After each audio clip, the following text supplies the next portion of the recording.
अल्लाह ताला को हाजिर नाजिर जानकर कहता हूँ कि मैं खिलाफत अहमदिया पर ईमान रखता हूँ और मैं खिलाफत अहमदिया को क़यामत तक जारी रखने के लिए पूरी कोशिश करूंगा और इस्लाम की तबलीग को दुनिया के किनारों तक पहुंचाने के लिए इंतहाई कोशिश करता रहूंगा. These were the words of Hazrat Mirza Tahir Ahmad as he took an oath that would forever transform his life.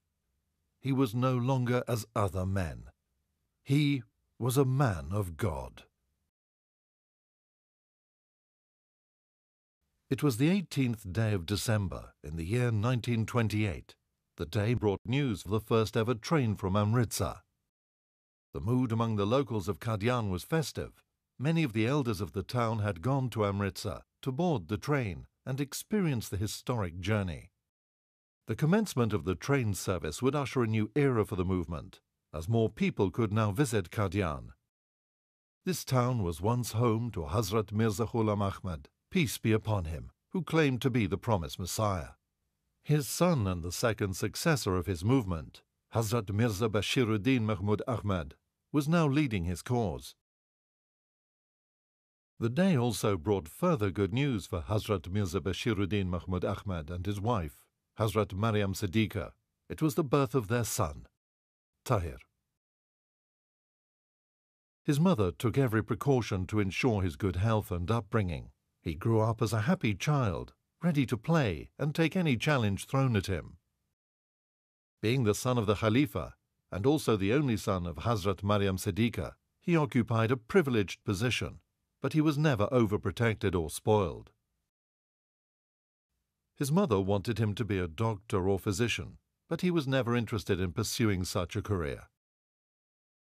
अब्बा मुझे याद है ये कहा करते थे कि मेरी वालदा की बड़ी ख्वाहिश थी कि डॉक्टर बने मेरा बेटा और गुरबा का मुफ्त इलाज करे.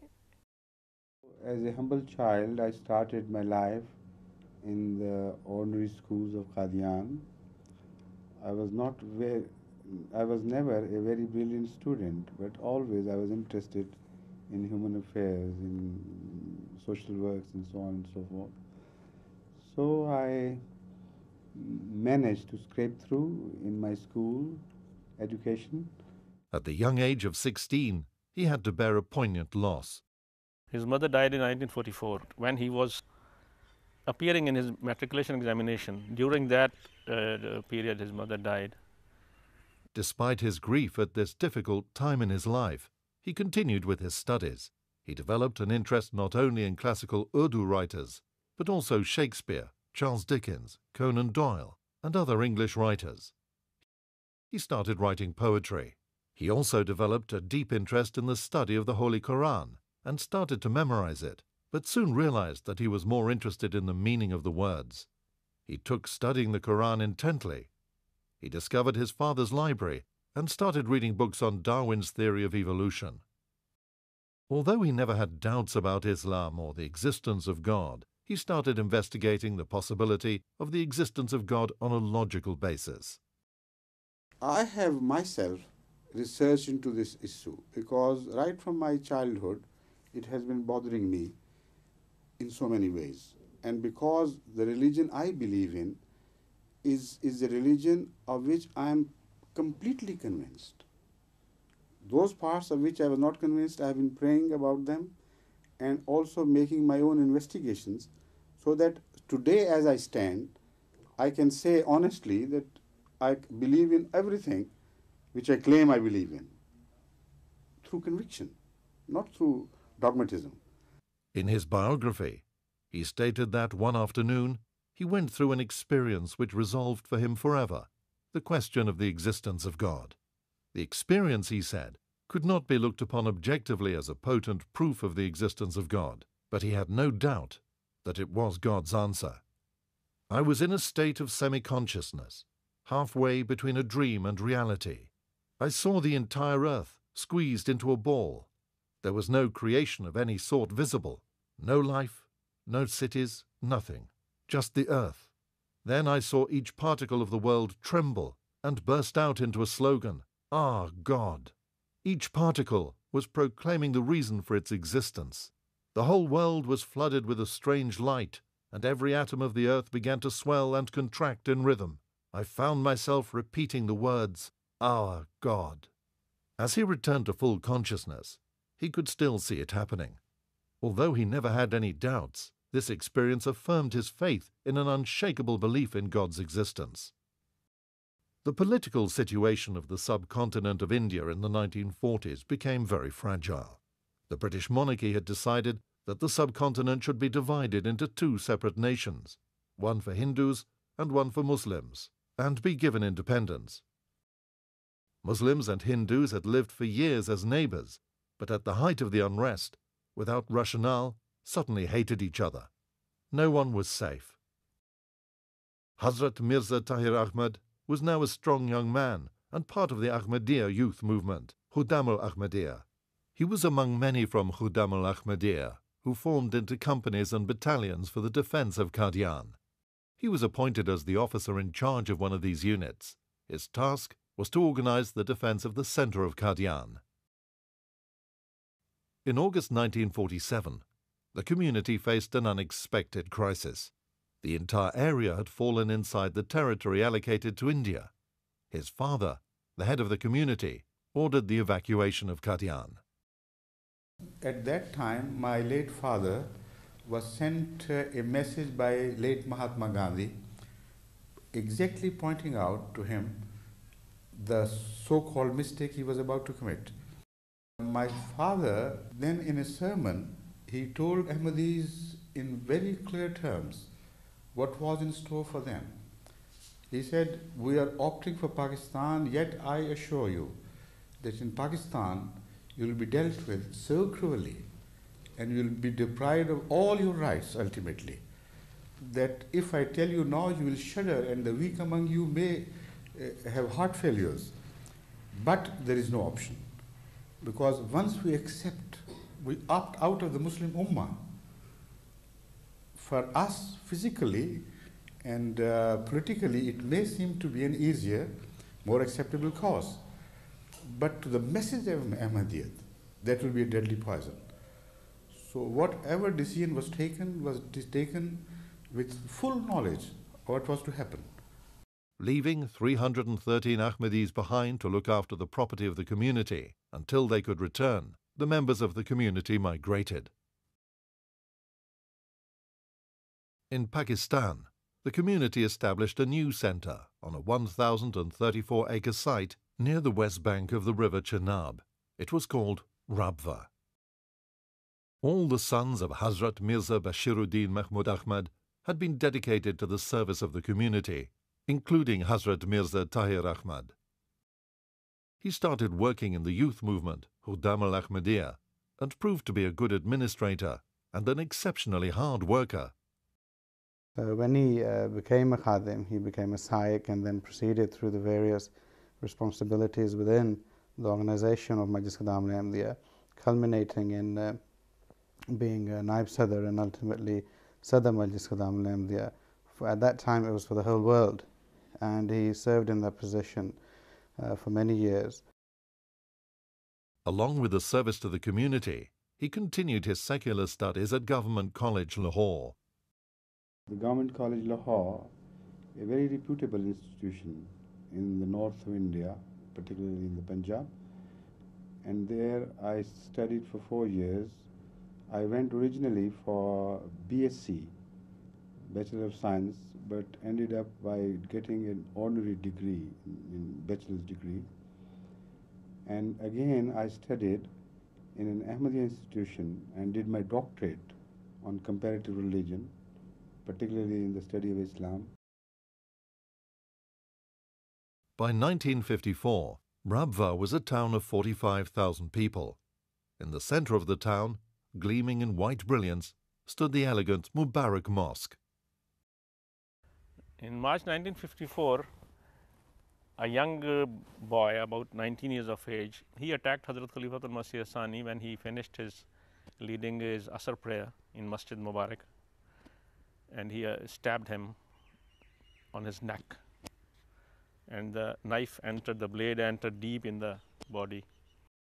Though the wound itself was to heal rapidly, it had a serious effect on his nervous system.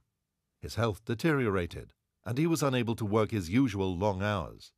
Some 2 years later, he went to seek advice from specialists in London. Quite a few members of Huzur's family accompanied him.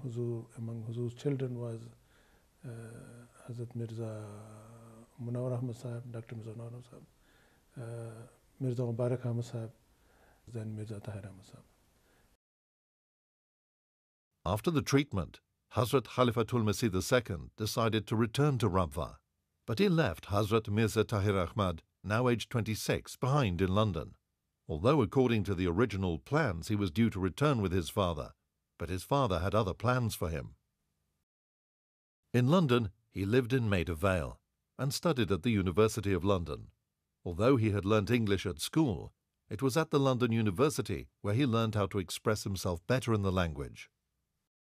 Whilst in London, he also had the opportunity to travel in Europe and meet a range of people. About his experience in London, he states in his biography, "At the School of Oriental Studies, I had met people from all over the world, from Africa, from Germany and Poland, from all parts of Europe really, and from America and Canada and South America. I believe that was important, that God had decided that was what I should do, even though I did not know it at the time. He had decided that I should meet all these people and that I should go out and travel in Europe. I think that was His design." He returned to Rabwa in October 1957 and got married in December that year to Hazrat Sayyida Asifa Begum. That very same year, Hazrat Khalifatul Masih II appointed him at the office of Waqfe Jadid, which looked after the needs of Ahmadis living in rural communities in East and West Pakistan. His new post in the Waqfe Jadid put him in direct contact with the small farmers, villagers and shopkeepers, who were one of the great strengths of the community. He was always very caring for the poor and the needy, and this was also apparent in his personal life. और अब्बा के लिए तो अब्बा की मुझे बहुत वजह से मैं देखती थी कि बहुत ज़्यादा अब्बा में तड़पती, क्योंकि मदरसे में हम लोग तभी छोटे थे, तो मुझे याद है जब हम लोग कभी मीना बाज़ार पे बच्चियां जा रही हैं तो उम्मी का कहा, उम्मी हमें पैसे दे, मैंने मीना बाज़ार है हमारे स्कूल का, तो उम्मी के ने भी दिए नहीं थे या कम दे रही थी, जो भी था। तो अब्बा ने सुन लिया, अब्बा कहते कि मैं देता हूँ, तो 10-10 रुपये दिए थे। उस वक्त 10 रुपये बहुत ज़्यादा लगते थे, तो क्या था, लेकिन एक शर्त है कि तुम लोगों ने साथ अपने साथ किसी गरीब बच्चों को भी साथ कुछ खराब फैलाओगी और ये करोगी। तो शुरू से इस तरह मतलब ये था कि हर चीज़ में तुम लोगों ने उनका हिस्सा रखना है और मोहब्बत करनी है उनसे। और इसी तरह अब्बा घर में मुलाजमीन के साथ भी बहुत ज़्यादा हुस्न सलूक से रखते रहते थे, कि यहाँ तक कि एक दफ़ा मुझे याद है उम्मी को कह रहे थे कि लोगों को तो मुलाजमीन रखने की मुसीबत होती है कि आते नहीं हैं, हमें निकालने की मुश्किल पड़ जाती है, वो फिर जाते नहीं हैं। इतने अच्छी तरह रहते थे कि वो जाने पे भी नहीं राज़ी होते थे। There was a special bond between him and people. I don't understand how and why, but it was a special bond. Whoever used to be with him once, he used to get hooked to him. Wherever he worked very hard. And he always worked and showed his example, but he used to work in the land as he is a peasant, so to show them that he can do whatever he asks them to do, he can do himself also. So he was a great leader and very active and eloquent, and he was a good speaker. He could speak for hours on different topics. Later he started question answer also with non-Ahmadis. खलीफा सालिस भी जब लोग आया करते थे, गैर जमात मौलवी वगैरह भी आते थे, तो हज़रत खलीफा सालिस ज़्यादातर अब्बा के कोई कहते थे कि आप इनसे मजलिस करेंगे. He led a very disciplined life, serving the cause of the community. He used to start his day very early in the morning and was at his office well before anyone else. अब्बा का एक तो मैं आपको बताऊं कि ये तो एक तरीका था ना, सुबह नमाज के बाद तहज्जुद और नमाज के बाद अब्बा तलावत करते थे. ये तो मुझे जब से मैंने होश संभाला ये मैंने देखा. उसके बाद फिर अब्बा थोड़ी देर के लिए सोते ज़रूर थे. फिर अब्बा चले जाते थे अपने वक्फ़े जदीद के दफ्तर.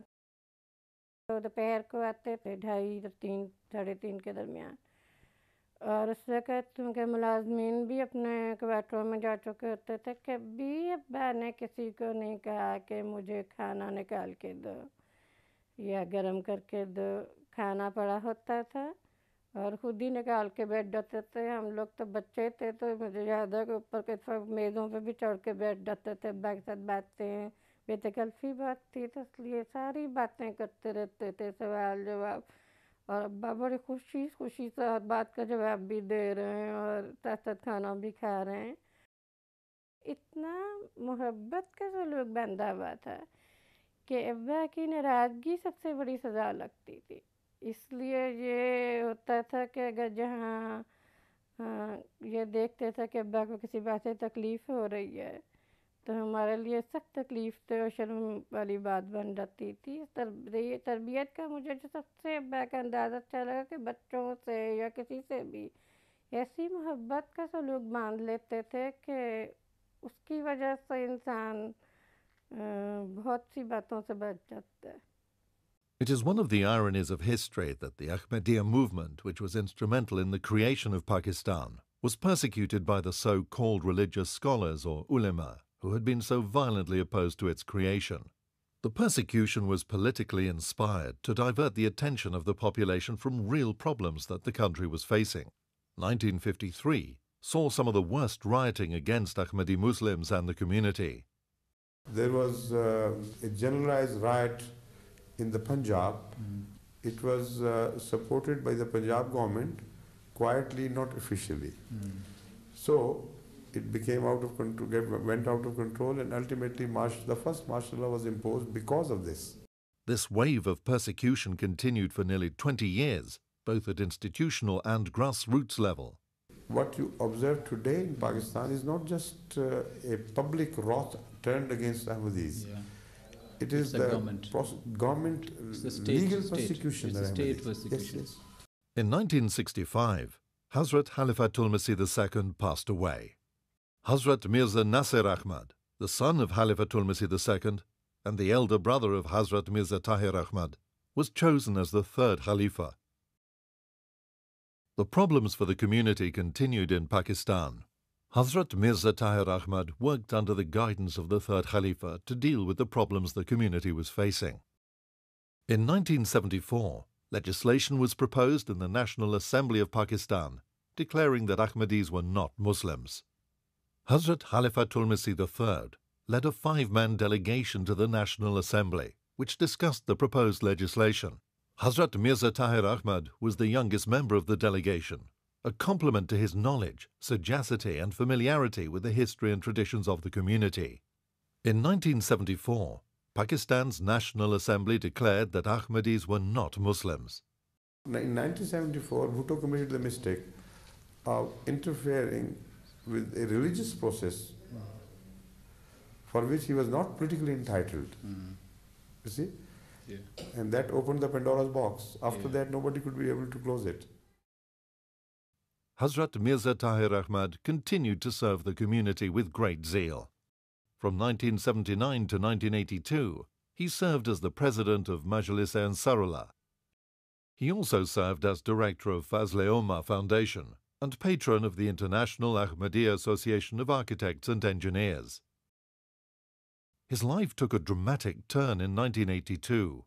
On the 8th of June that year, his brother and the head of the community, Hazrat Mirza Nasir Ahmad, Khalifatul Masih III, passed away just before midnight. वो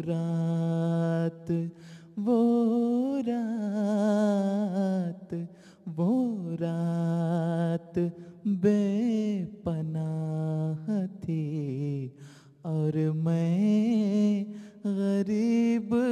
था.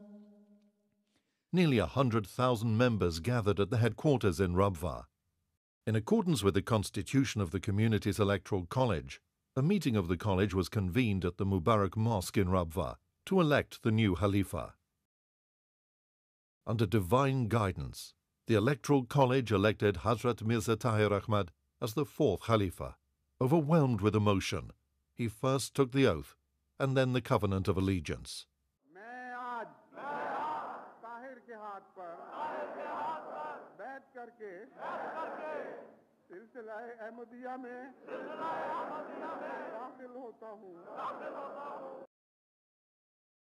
Right from the outset of his Khilafat, he served the destitute and the weak. The very first project he launched was the construction of suitable houses for the needy people in Rabwa.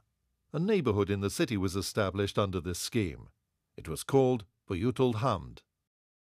Only 1.5 months after becoming Khalifa, Hazrat Mirza Tahir Ahmad, Khalifatul Masih IV, travelled to Norway, Sweden, Denmark, Switzerland, Holland, Spain, the UK and Australia. He inaugurated the Basharat Mosque in Pedralbad, a town 25 kilometers outside Cordoba. This was the first mosque to be built in Spain in over 750 years. सबसे पहले इस मौके पर मुझे एक याद सता रही है. उस वजूद की याद जो आज हम में नहीं, जो सबसे ज्यादा इस बात का हकदार था. आज ये जुमा पढ़ाता और आज इस तकरीब का आगाज करता कि वो बेकरार दुआएं जिनकी कबूलियत का फल हम आज खाने लगे. He addressed several press conferences, wherein he provided erudite interpretation of Islamic teachings. The newly elected Khalifa was on a peaceful mission, a mission to serve humanity. But the political situation in Pakistan became worse than ever before. The moment I was selected by Allah to lead the Jama'at, Zia did not like this perspective at all. The regime of Zia wanted some political philosophy to support their regime politically and to give them a reason, a justification for remaining in power. So what they said was, they said they are the custodians of Islam. As such, they have to serve certain purposes for the sake of Islam. And as long as those purposes are not served and achieved, they would remain in power. You know, as if they were commissioned by God to do that. So for this, they had to align and implicate mullahs and to utilize and exploit them. And what was the purpose for which they were destined to play a very important role, you know? The purpose was to destroy the foremost enemy of Islam, that is Ahmadiyya community. It was during Zia's time the persecution against the Ahmadiyya community peaked. Their shops were pillaged and set on fire, and mobs rioted outside their mosques. The discrimination practiced by the Bhutto government was stepped up. तुम मुसीबतें हम पर इसलिए डाल रहे हो कि हम अपने खुदा से दूर हट जाएं, लेकिन तुम्हारी आयत करदा मुसीबतें हमें और ज्यादा खुदा के करीब कर देती. हम अपने रब की तरफ और तेजी के साथ लौट जाते हैं. Hazrat Khalifatul Masih IV urged restraint on his followers. Do not respond to these provocations. He denounced in sermon after sermon the injustices that Zia was inflicting. God would punish him if he continued in his evil ways. God's wrath would be terrible. Hazrat Khalifatul Masih warned him again and again, but the general paid no attention to the warnings and continued to plot schemes in order to destroy the community.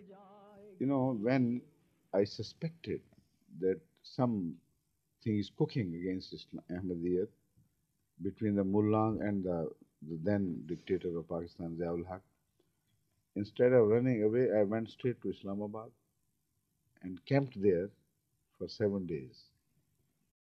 He had many friends among the diplomatic community.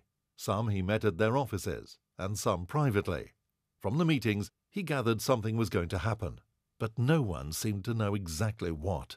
Until the Deputy Commissioner of Islamabad sent me a very urgent message. This Deputy Commissioner said, my earnest advice to you is, for God's sake, return immediately to Rabwa, or it will be too late. Hazrat Khalifatul Masih IV immediately returned to Rabwa. On the 26th of April 1984, Ordinance 20 was introduced under martial law by General Ziaul Haq.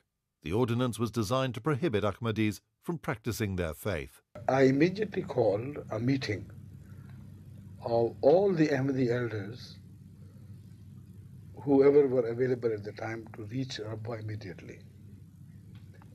I stated before them the facts, the consequences of this ordinance. I told them that according to this ordinance, if I remain in Pakistan and declare myself to be a Muslim, immediately they would arrest me and put me behind the bar. So how can I remain a Khalifa of Jama'atul Ahmadiyya, Khalifatul Masih, and operative at the same time? The advice at the meeting was unanimous. Huzur should leave Pakistan immediately. At that time, Usman Chu, a missionary of the community who had no idea of what was being planned, saw a dream. मैंने 27 अप्रैल 1986 की सुबह का वक्त ख्वाब मैं ये देखा कि हुजूर इस्लामाबाद जाने वाले हैं और एक मिनी पास में जाएंगे जिसके इर्द गिर्द हुजूर के पहरेदार मौजूद हैं और जो सब के सब आसमानी रंग की यूनिफॉर्म पहनती हैं और इन पहरेदारों के इर्द गिर्द सरकारी पुलिस हैं। जब मैं इस पास के करीब आ गया, जब मैं इस पास के करीब गया तो मैंने हुजूर को नहीं दिखा और ये समझा कि हुजूर तो ऐब के तरीक़ इस्लामाबाद तशरीफ़ लिए गए हैं और पास के अंदर तो सिर्फ कुछ सामान मौजूद हैं। फिर मैंने उसी पास में हुजूर की अलविदा कहने के लिए बैठ गया और पहरेदारों के साथ सफ़र करने लगा। कुछ सफ़र करके उधर किया और पहरेदारों ने मुझे कुछ फाल दिया। इस ख्वाब से मैं समझता हूँ चंद बातें जो मैंने हुजूर के खिदमत में पेश भी की थी। नंबर 1 ये है कि अल्लाह ताला जमात हुजूर हिफाजत फरमाएगा। नंबर 2 हुजूर सब के सब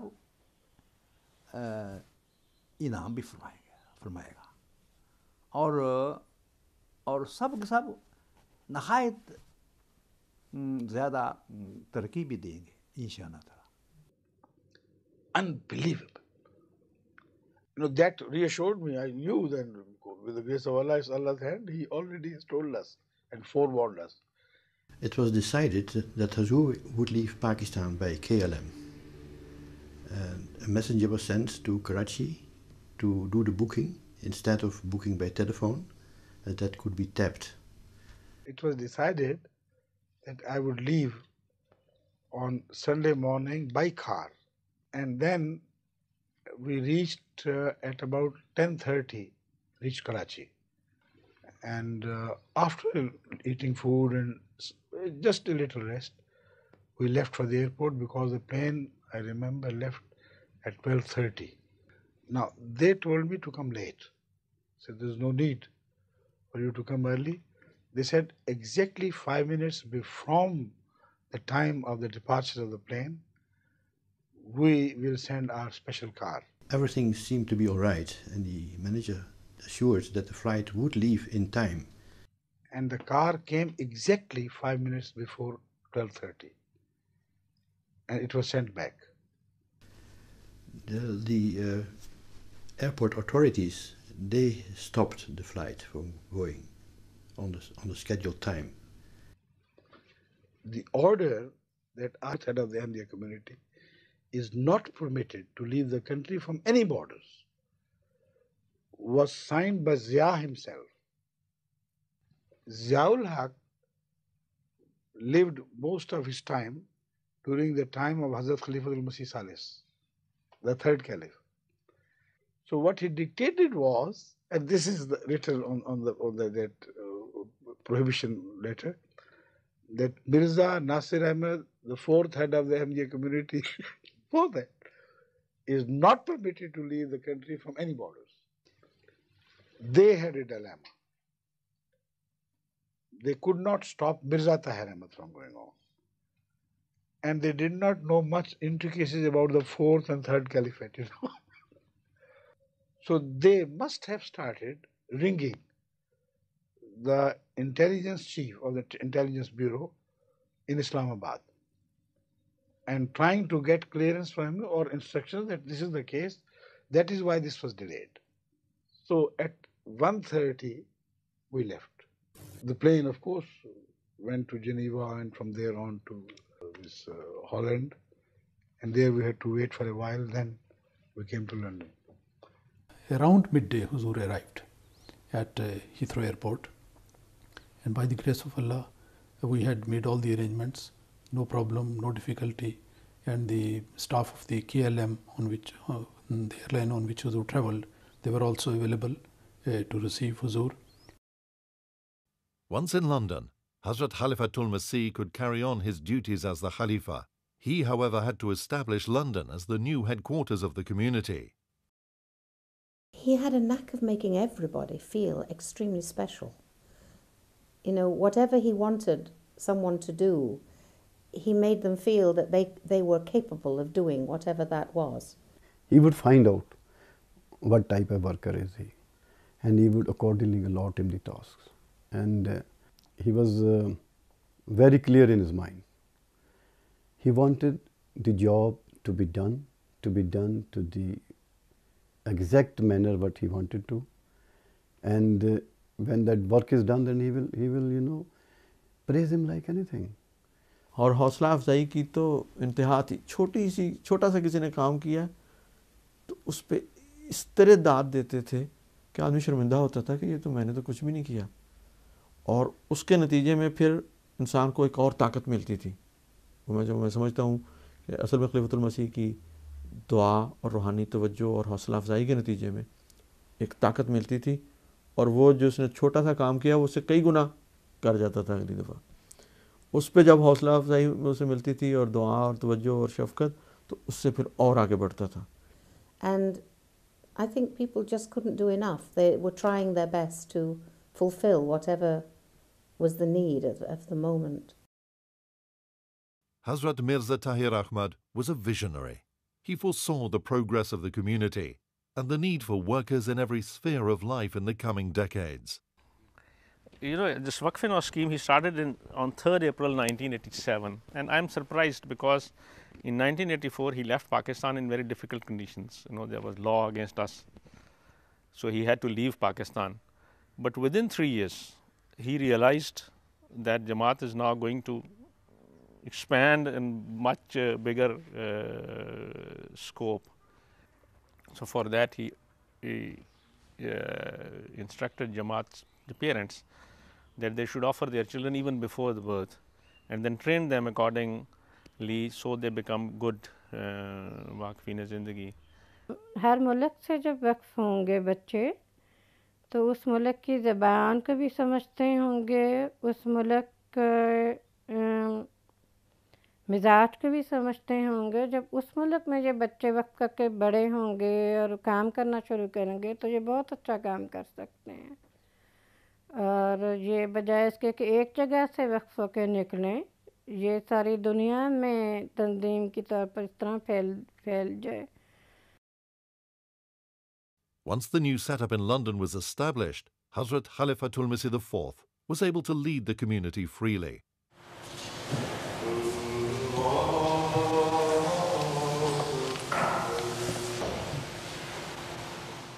However, back in Pakistan, Zia's persecution continued. Huzur's warnings grew stronger and stronger. Night after night, month after month, he prayed to God for help for his beleaguered people. He warned Zia in his sermon on the 3rd of June 1988. اور پاکستان کے بدنصیب سربراہ نے جو پہلے dictator کے طور پر ظاہر ہوئے، پھر اس کے بعد صدر کا چولہ پہنا، وہ اس وقت حضرت مسیح موعود علیہ السلام کی تکذیب کے سب سے بڑے علمبردار ہیں، اور ان کے تمام ماننے والوں کو بھی، اور ان کو بھی جو تکذیب میں پیش ہیں اور حکومت پاکستان سے تعلق رکھتے ہیں، اور ان کو بھی جو تکذیب میں پیش ہیں اور علماء کے طبقے سے تعلق رکھتے ہیں، ان کو بھی جو تکذیب میں پیش ہیں اور عدلیہ سے تعلق رکھتے ہیں، ان کو بھی جو تکذیب میں پیش ہیں اور سیاست سے تعلق رکھتے ہیں، ان کو بھی جو تکذیب میں پیش ہیں اور عوام سے تعلق رکھتے ہیں، لیکن کچھ گروہوں کے سربراہ ہیں، ان سب کو میں مخاطب کر کے تمام جماعت احمدیہ کی طرف سے مباہلے کا چیلنج دیتا ہوں. اگر تم مباہلے کے لیے تیار ہو تو میں جماعت احمدیہ کی سربراہی میں اعلان کرتا ہوں کہ لعنت اللہ علی الکاذبین، تم بھی اپنے چیلو چانٹوں کو اکٹھا کرو، اپنے بڑوں اور چھوٹوں کو بلاؤ، اپنی عورتوں اور بچوں کو بلاؤ، اور یہ اعلان جماعت احمدیہ کے مدد مقابل کرنے کی. The challenge of Mubahalah had been issued, but despite the warnings, Zia did not mend his ways.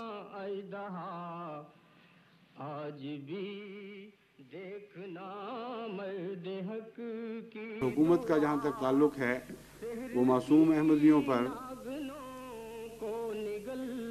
قانونی حربے استعمال کر کے طرح طرح کے ستم ڈھا رہی ہے. اور آپ کو یاد ہوگا کہ میں نے آغاز ہی میں حکومت کو یہ متنبہ کیا تھا کہ آپ اگر اپنی شان کے خلاف بھی سمجھتے ہوں چیلنج کو قبول کرنا، اگر آپ زیادتیوں سے باز نہ آئے اور ظلم و ستم کی یہ راہ نہ چھوڑی، تو جہاں تک میں سمجھتا ہوں خدا کی تقدیر اسے مباہلے کے چیلنج قبول کرنے کے مترادف بنائے گی، اور آپ سزا سے بچ نہیں سکیں گے. Hazrat Khalifatul Masih IV saw a dream which contained a message from God. I saw in a dream that I was translating a portion of Hazrat Masih Maud, the founder of the Ahmadiyya community's writings. The history repeats itself, but not the way you think it repeats. It repeats itself in a different way.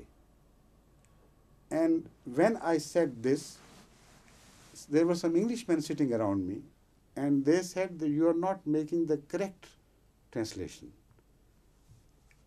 The history repeats itself, as we understand, is a different concept. But there are certain things which in essence always repeat, and nobody can change the course of this history. Those who clash with God or his messengers, they're always destroyed. That is how history repeats itself, not like you understand.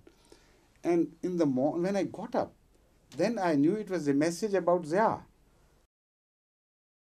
On Friday, the 12th of August, under divine guidance, Hazrat Khalifatul Masih IV declared there was no way back for Zia.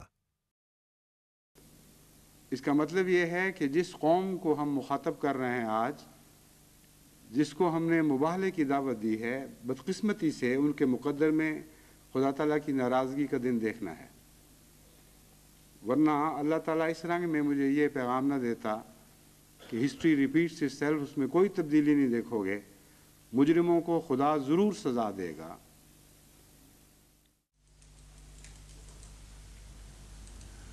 جماعت احمدیہ تو خدا تعالیٰ کے فضل سے ایک والی رکھتی ہے، ایک ولی رکھتی ہے.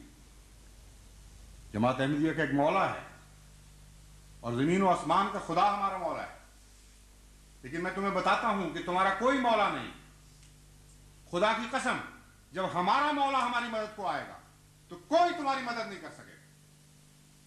خدا کی تقدیر جب تمہیں ٹکڑے ٹکڑے کرے گی تو تمہارے نام و نشان مٹا دیے جائیں گے اور ہمیشہ دنیا تمہیں ذلت اور رسوائی کے ساتھ یاد کرے گی. On the 17th of August, the C-130 Hercules transport plane carrying General Ziaul Haq was blown out of the sky. All 31 people on board died. The team investigating the crash eliminated one by one various possible reasons for the crash. How this had happened, the investigators were unable to say. Why it had happened, the whole world knew. میں نے ضیاء کے متعلق اپنے نظم میں کہا تھا کہ کل چلی تھی جو لیکھوں پہ تیغ دعا، آج بھی اذن ہوگا تو چل جائے گی. بس خدا کی قسم وہ تیغ دعا چل چکی ہے، اب اسے کاٹ کر دکھاؤ، اسے رد کر کے دکھا دو، تب میں مانوں.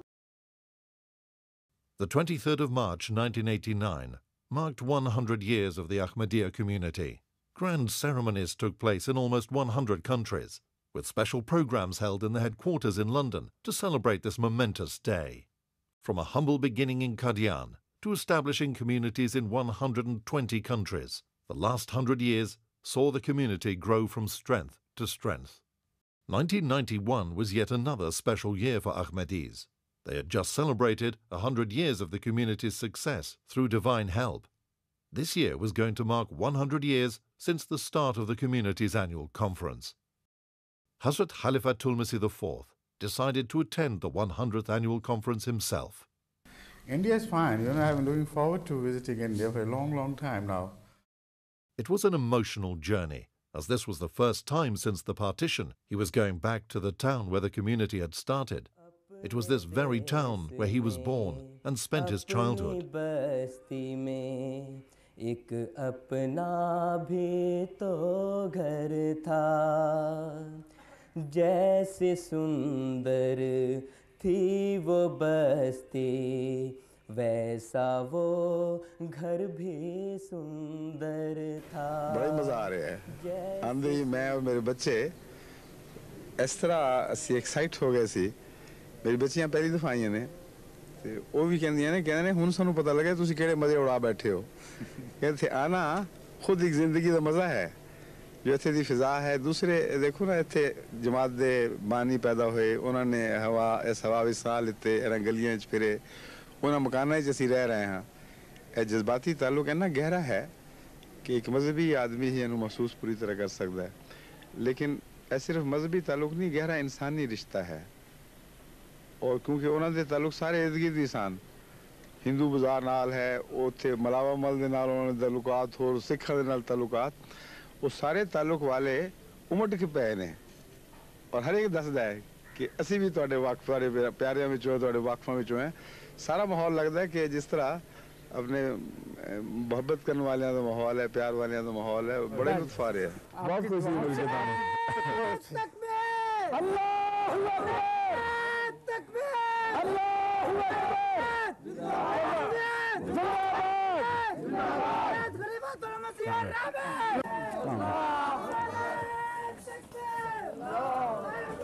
کانفرنس ساڈے واسطے بہت زیادہ اہمیت رکھتی ہے اس لحاظ نال کہ 100 سال دے وچ ایک دفعہ ہی آنا ہے نا 100 سال دا جلسہ. لیکن اس جلسے وچ نال یہ گل شامل ہو گئی کہ جدوں دی تقسیم ہوئی ہے، ہند پارٹیشن ہوئی ہے، ادو بعد کوئی خلیفہ کدی اتھے نہیں آیا. اور پہلی دفعہ اللہ تعالیٰ نے منو ہمت دیتی، فیصلہ کرن دی توفیق عطا فرمائی. Thousands of Ahmadis from all over the world converged upon Qadian. Huzur addressed the annual conference. سب حاضرین جلسہ کو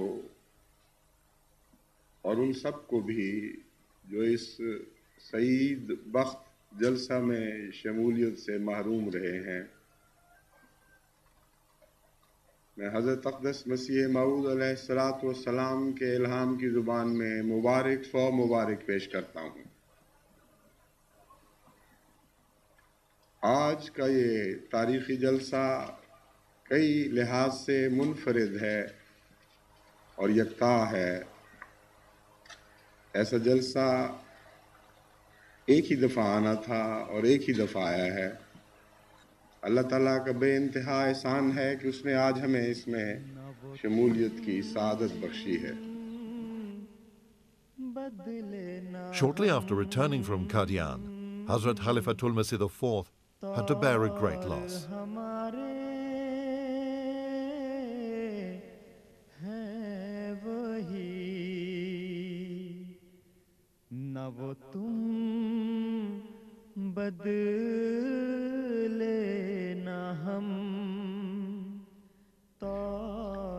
آج جمعے کا مبارک دن ہے، 29 رمضان ہے، الوداعی جمعہ کہلاتا ہے، جمعۃ الوداع۔ اس جمعے کے آغاز ہی میں، یعنی جب سورج ڈھل گیا جمعرات کا اور اسلامی نقطۂ نگاہ سے جمعے کی رات شروع ہو گئی، اور جب انگریزی نقطۂ نگاہ سے بھی رات کے 12 بجے اور 1-2 منٹ اوپر ہوئے، اس وقت میری بیوی کو اپنے رب کا بلاوا آ گیا۔ فاصلے بڑھ گئے پر قرب تو سارے ہیں وہی، نہ وہ تم بدلے نہ ہم تار ہمارے ہیں وہی۔ Hazur at that time was, of course for him it was a very emotional moment, naturally for anyone in that situation. But the fortitude that he bore and how he bore this loss, both for his sake and for the sake of his family, it was quite, it was more emotionally rendering, I think, for the community at that time, because Hazur was very stoic in the face of this loss, and he bore it with great fortitude. And it was during, I think, again, it was visible to see at the namaz janaza prayers of Hazrat Sayyidah Asad Begum Sahiba. کام ہے مولا مجھے دے صبر و ثبات. I think around that time perhaps it was Eid as well, and his other Jamaat commitments. I think for us, especially from a perspective of the Jamaat and those who are involved in the administration, for us it was again a lesson that as Allah wills, so be it. But the cause of the Jamaat, the furtherance of the Jamaat doesn't really stop.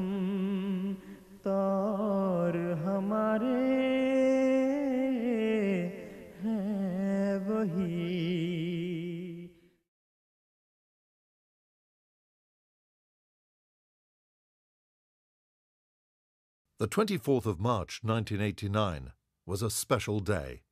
It was the first Friday after the centenary of the community, and Hazrat Khalifatul Masih IV delivered his sermon. آج جو آپ میرے ساتھ خطبہ جمعہ پڑھ رہے ہیں، خطبہ سن رہے ہیں یا جمعہ پڑھ رہے ہیں، آپ کو میں یہ اطلاع، خوشکن اطلاع بھی دیتا ہوں کہ اس وقت اس آواز کو موریشس کے احمدی بھی سن رہے ہیں اور جرمنی کے احمدی بھی سن رہے ہیں۔ یہ وہ صدی کا پہلا خطبہ ہے جس کو آسمانی رسل و رسائل کے ذریعے سے، جس کو سیٹلائٹ ہک اپ کہتے ہیں، سب سے پہلے موریشس کی جماعت نے سننے کا انتظام کیا، اور اب مجھے اطلاع ملی ہے کہ جرمنی کی جماعت نے بھی اس خطبے کو براہ راست سننے کا انتظام کیا ہوا ہے۔ That further developed and it progressed into a way whereby 24 countries joined that group of countries who were listening to his Friday sermon through the telephone. In 1991, Huzur graced the Jalsa Salana of Qadian Darul Aman. On that historic occasion, the addresses of Huzur Rahimullah were relayed throughout the globe via satellite telephone link. This laid foundations for a new form of communication and reached a new height on the 31st of January 1992. آج کا دن احمدیت کی تاریخ میں ایک بہت ہی مبارک دن ہے۔ یہ جمعہ جماعت کی دوسری صدی کی تاریخ کے آغاز میں ایک بہت ہی عظیم سنگ میل نصب کر رہا ہے اور جماعت کو جمع ہونے کے ایک نئے دور میں داخل کر رہا ہے. بنی نوع انسان کی تاریخ میں پہلی مرتبہ حضرت مسیح موعود علیہ السلام کے اس عاجز غلام اور خلیفۃ المسیح کو یہ توفیق ملی ہے کہ ایسا خطبہ دے رہا ہے، ایسا جمعہ پڑھا رہا ہے جو ایک بہت ہی طاقتور بر اعظم کے ایک کنارے سے دوسرے کنارے تک صوتی لحاظ سے بھی پہنچ رہا ہے اور تصویری لحاظ سے بھی پہنچ رہا ہے. Hazrat Khalifatul Masih IV's vision to lead the community to new heights manifested itself in the creation of a TV channel that would connect the community to their beloved leader. Initially, his Friday sermons were transmitted in Europe only, but on the 21st of August 1992, the transmissions started spanning 4 continents. Through the blessings of this new medium, the barriers of distance were broken, and the community came together at the hand of Hazrat Khalifatul Masih IV at the annual conference in 1993. آج جو واقعہ آپ دیکھنے والے ہیں، میں نے پہلے بھی کہا تھا کہ جب سے زمین و آسمان بنے ہیں کبھی کسی آنکھ نے یہ بات نہیں دیکھی کہ بیک وقت دنیا کے تمام بڑے اعظموں سے بکثرت ممالک اور قومیں مختلف زبانوں میں ایک شخص کے ہاتھ پر بیعت کر رہے ہوں اور وہ شخص حضرت اقدس محمد مصطفیٰ صلی اللہ علیہ وسلم کے ایک غلام کا ادنا غلام ہو. آج میں آپ سے عہد بیعت لیتا ہوں. ہاتھ بڑھائیے.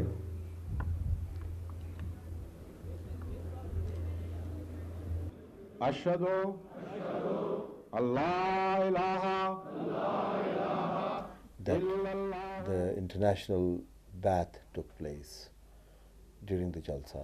That event actually was telecast live throughout the globe, and that's how this concept of Huzur Rahimahullah was actually materialized, and that was, I think, the milestone. That was the turning point from where Huzur wanted to progress forward, carry that momentum forward.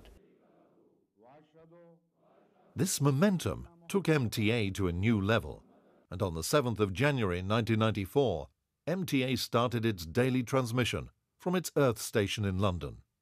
الحمدللہ کہ آج وہ جمعہ کا دن آیا جس کی بہت دیر سے دل میں تمنا تھی اور ایک مدت سے انتظار تھا کہ آج خدا کے فضل کے ساتھ انٹرنیشنل احمدیہ مسلم ٹیلی ویژن کا باقاعدہ آغاز ہو رہا ہے.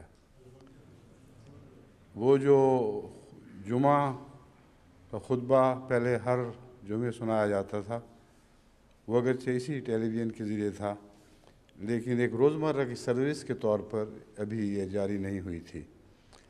بس الحمدللہ کہ جو خوشخبری میں نے ماریشس کی سرزمین سے دی تھی آج انگلستان کی سرزمین سے یہ اعلان کرنے کی توفیق مل رہی ہے کہ آج سے باقاعدہ مسلم ٹیلی ویژن احمدیہ کی روزانہ سروس کا آغاز ہو چکا ہے.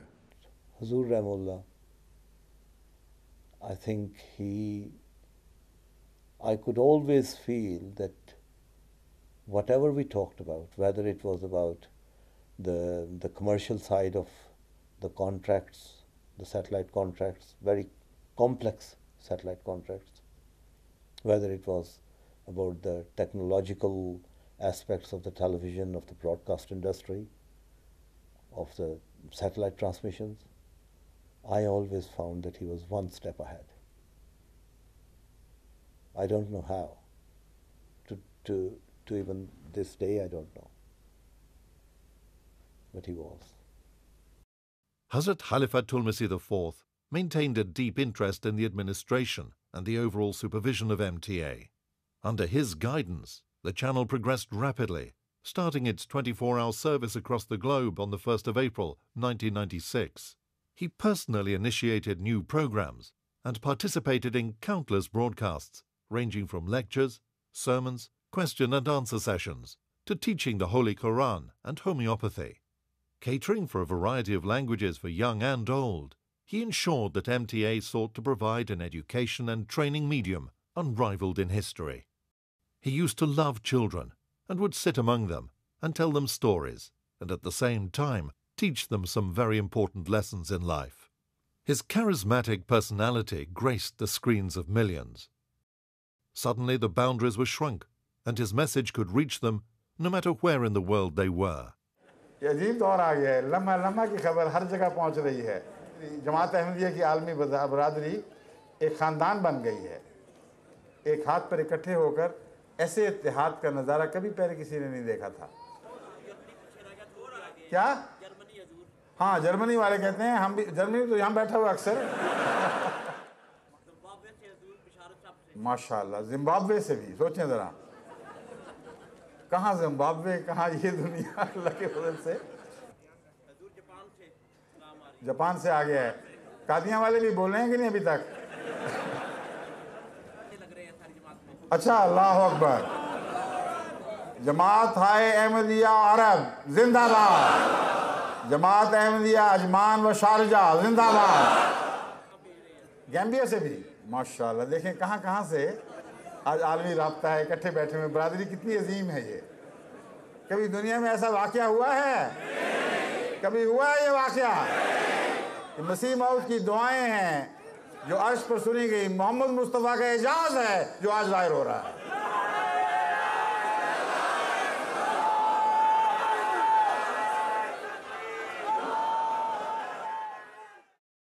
Hazrat Khalifatul Masih IV was an internationally acclaimed thinker and scholar of comparative religion. He was a prolific writer and author of many scholarly works. In his books, he dealt with social, political, and moral issues facing the world. Some of his books include Murder in the Name of Allah, Gulf Crisis and the New World Order, Universal and Moral Values, Politics and World Peace, Islam's Response to Contemporary Issues, An Elementary Study of Islam, Christianity, A Journey from Facts to Fiction, Absolute Justice, Kindness and Kinship. His masterpiece was Revelation, Rationality, Knowledge and Truth. Hazrat Khalifatul Masih IV was a great poet. His collection of Urdu poetry, Khalam Tahir, was also published during his lifetime. He had a profound understanding of religious scriptures.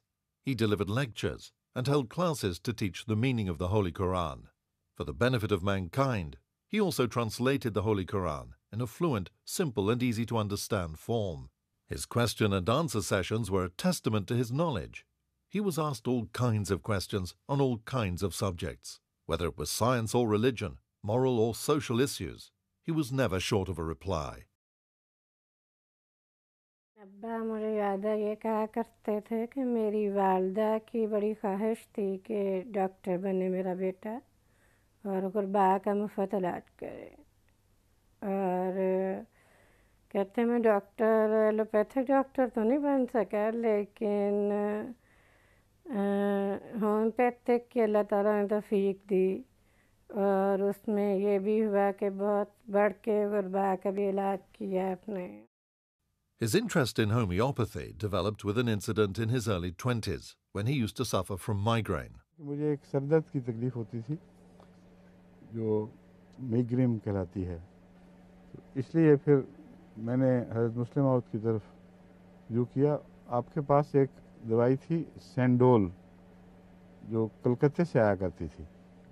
ایک دفعہ چھوٹی سیدہ میرا پا کو میں نے لیٹا ہوا تھا, کافی تکلیف تھی, آنکھ کھولنی بھی مشکل تھی.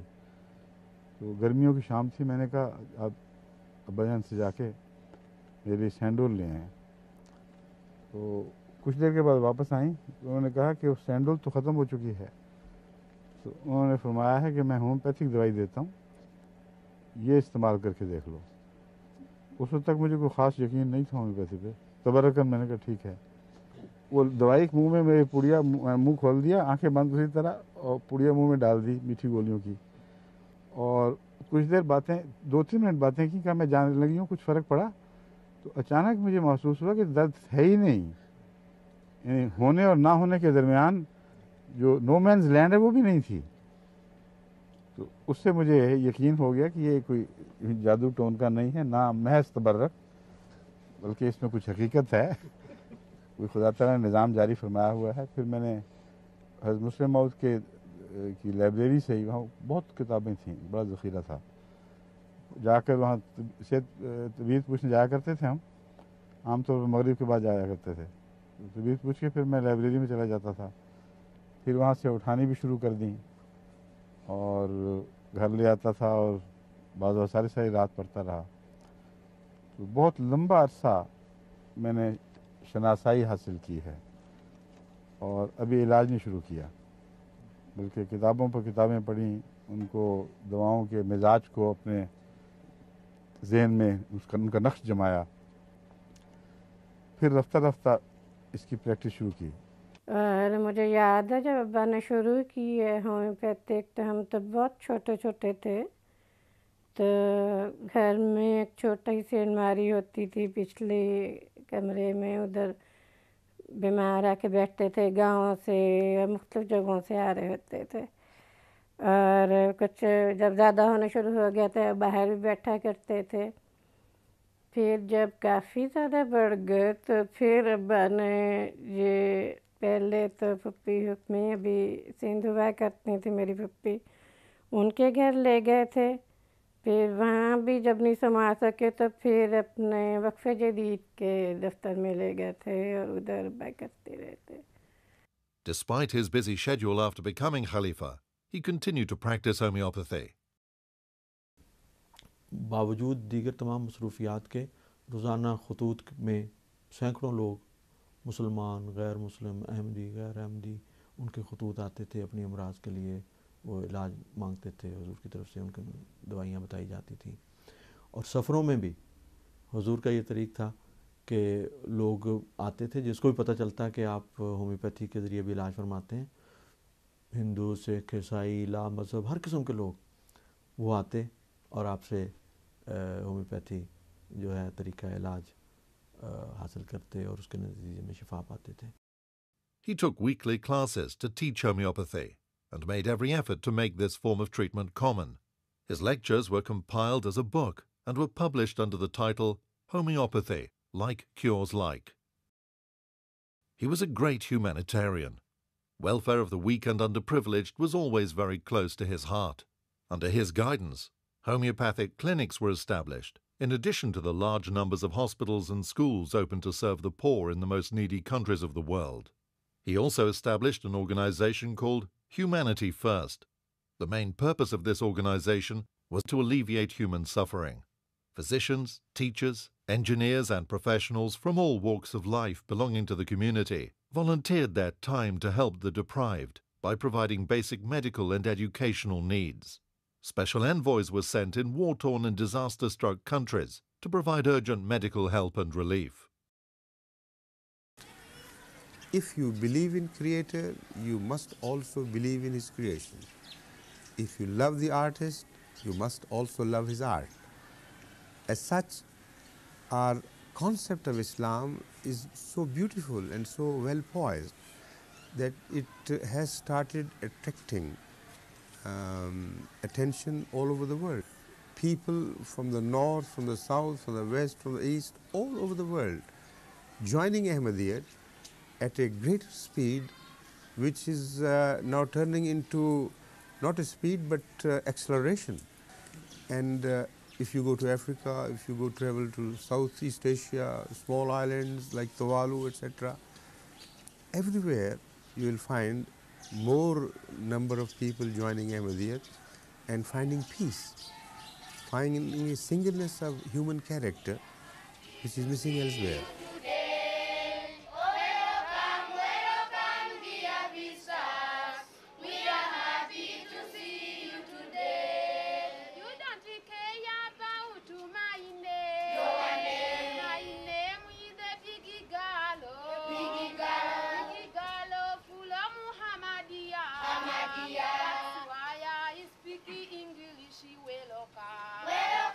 Welcome, dear visitors. We are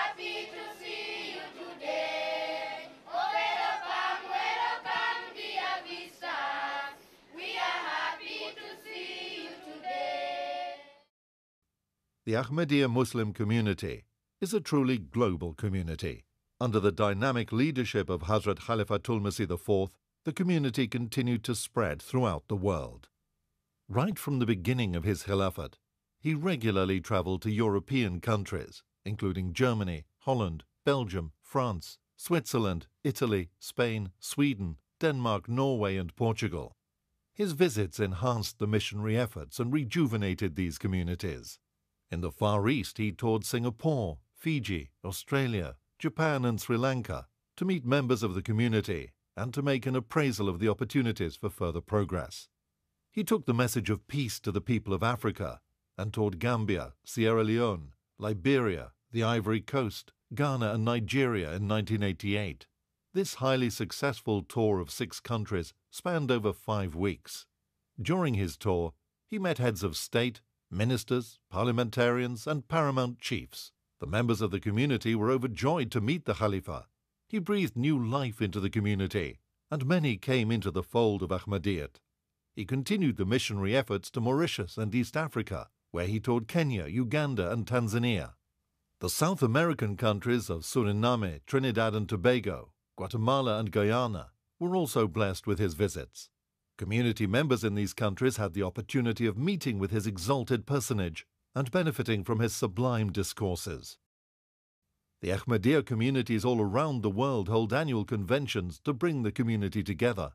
Hazrat Khalifatul Masih IV regularly graced and addressed these conventions during his visits. Among the many countries he regularly toured, the USA and Canada were fortunate to have their annual conventions blessed with his faith-inspiring addresses. During his visits, he also inaugurated new mosques in both Canada and the USA. After Huzur's migration, he graced the annual conventions held in the United Kingdom, and due to the headquarters being moved to London, they became an international gathering. Among the other European communities, in particular, the annual conventions in Germany were frequently graced by his presence.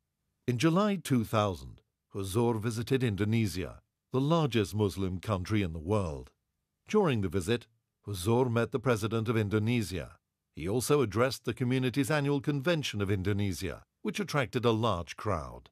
All these tours by Huzur strengthened and uplifted the spirituality and created awakening among the Ahmadi masses.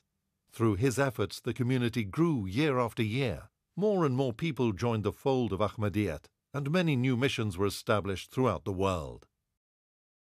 आपकी शख्सियत के बहुत से पहलू थे और हर पहलू ही हसीन था। आपका इल्म फजल, आपकी खुश मिजाजी, खुश अखलाकी, हमदर्दी, अल्फाज में तो उसको समेटा नहीं जा सकता।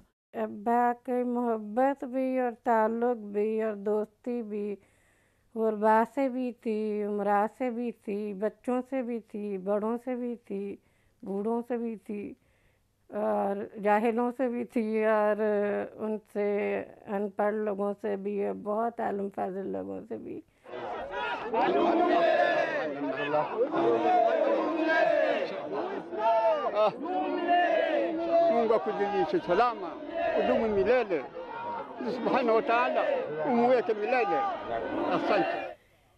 मुझे लगता है अब्बा को कभी भी किसी से मोहब्बत करने में कोशिश नहीं करनी पड़ी।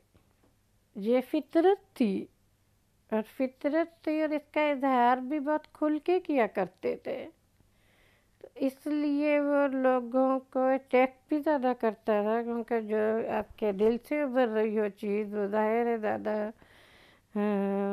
अट्रैक्ट करती है।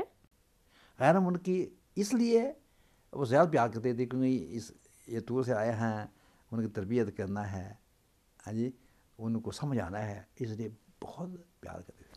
अगर मैं समझ जाता हूँ वो मेरे साथ आज प्यार करते हैं, हालांकि सर मेरे साथ प्यार नहीं करते, पर सारे खैर मुल्क से प्यार करते हैं। Huzur loved children greatly. He would even stop for them, pick them up, cuddle them, give them sweets, make them feel as if they were Huzur's own children. There was some spontaneity in him that sort of made you feel alive and cared for. and he was quite strong on what was right and what was proper, what was Islamic and what was not. And, you know, there was no duplicity in him. सबसे पहले मैंने देखा था कि झूठ से सख्त नफरत थी और वे पहचान भी जाते थे, बहुत जल्दी पहचान लेते थे कि कोई झूठ बोल रहा है. He was able to read a mind of a person like anything. It was surprising. Well, he was just a complete man in himself. I think anyone who came into contact with him just thought that he had him for that period of time, as if he was just for, his whole being was just for this one individual. And I think that was his greatest characteristic. He was so complete, that so perfect in many respects. It was his knowledge, it was his sheer enthusiasm, but also that in his personal life he was so complete as well. We mentioned his fondness for sport, his fondness for writing, and again from cooking to photography to hiking to walking to cycling. He just embodied everything that perhaps a perfect man can be, and I think that's the best memory I have of him, and something that we all perhaps can strive to, into how we can balance our lives ultimately to achieve success, and also to balance both the spiritual side and the personal side of one's life. He spent his life in the service of humanity. The very first scheme of his Khilafat was set up to provide housing for the needy, and on the 21st of February 2003, he launched Maryam Shaadi Fund, which was devoted to providing financial help for the marriage of girls in the poorest areas. Just 2 months had passed after the initiation of the Maryam Shaadi Fund. On the 19th of April 2003, Hazrat Khalifatul Masih IV passed away at the age of 74. मेरे दर्द की जो दवा करे. Thousands of people came to pay their last respects. His funeral prayer was led by Hazrat Mirza Ahmad, the 5th successor to the promised Messiah.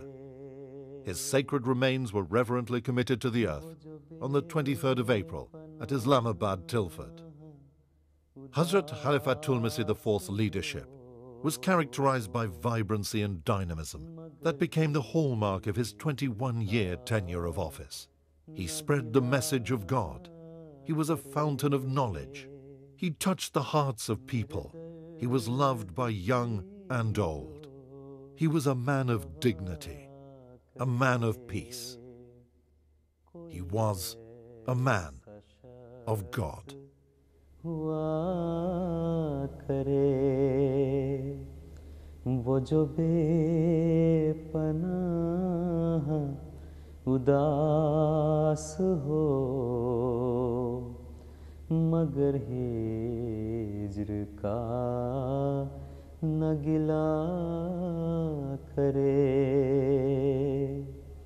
मेरे दर्द की जो दवा करे कोई ऐसा शख्स हुआ करे वो जो बेपनाह